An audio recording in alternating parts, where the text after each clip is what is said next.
We received a report from the school and sent a red and white uniform officer.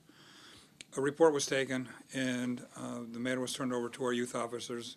We have 2 youth officers here at the Sheriff's Office. We were contacted by the Superintendent's office at Elba School, asked us to come out and help with an investigation, which we did. And there were some interviews that were conducted. It was determined that although there was some discussion about doing this, it had never actually happened. It never carried through with it. Someone had overheard the kids talking and made the school aware of it. That's what prompted the call to the Sheriff's Office in the first place. And then we responded and we assisted them with the interviews. Ultimately, the school elected to handle it themselves, and that was where the Sheriff's Office left it. I think it's probably fair to let everyone know that it didn't happen, and because nothing had happened, with the juvenile laws the way they are in the state of New York, for a person under the age of 16 to be charged with anything, and that would be through family court, they have to be committing either a misdemeanor or a felony.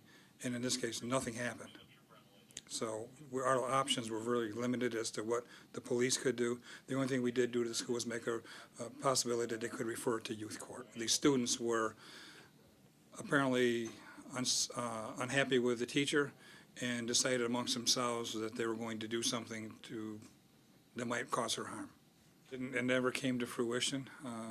I imagine that the federal agencies are dealing with information that somebody might be planning to blow up an airplane, but if they don't blow up the airplane and we see no overt act where they're going to actually try to get the ingredients together to do that, we just have an investigation going on, we're watching, but nothing's happened. We're just kind of really in that narrow window. If you did something wrong, and we're going to prosecute you, and then whatever happens to you, happens to you. So your hands are tied. You're not really involved anymore in this. We're not involved because no criminal act occurred.